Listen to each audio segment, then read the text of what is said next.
TNI tuding OPM sebar propaganda soal 11 prajurit dihabisi KKB Papua. TNI membantah kabar bahwa kelompok kriminal bersenjata Papua, KKB Papua, atau Organisasi Papua Merdeka, OPM, membunuh 11 prajurit TNI yang menyamar sebagai warga di Kabupaten Yahukimo, Papua Pegunungan.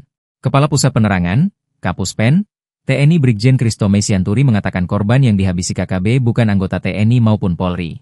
11 orang ini diklaim sebagai tentara oleh KKB. Tentara itu pasti tercatat namanya, terregister namanya, kata Kristome dikutip dari Kompas.com, Kamis, 10 April 2025. Nah, hari ini tidak ada satupun prajurit TNI atau Polri yang gugur di sana. Artinya apa? Artinya, itu adalah hoaks yang disampaikan oleh pihak KKB, tambah dia. Kristome mengatakan, KKB sengaja menyebarkan kabar tersebut sebagai bagian dari agenda propaganda mereka. Sebab, mereka khawatir jika dicap sebagai pelanggar hak asasi manusia, HAM, oleh dunia internasional jika ketahuan menghabisi warga sipil. Dia, OPM, berpura-pura bahwa itu, yang dihabisi, militer. Kenapa dia bilang itu militer? Supaya dia terlepas dari tuduhan bahwa dia sebagai pelanggar hak asasi manusia, katanya.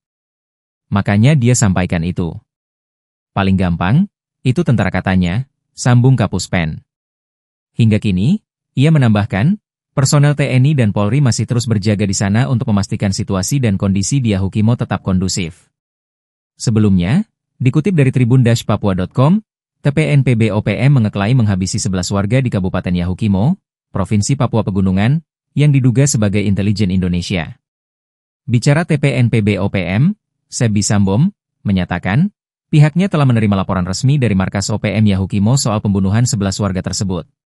Ia menyatakan, pembunuhan dilakukan selama 3 hari belakangan ini dan menyatakan siap bertanggung jawab. Kami minta Presiden Prabowo Subianto hentikan pengiriman pasukan ke Papua, seperti menyamar sebagai pendulang dan profesi lainnya, ungkapnya.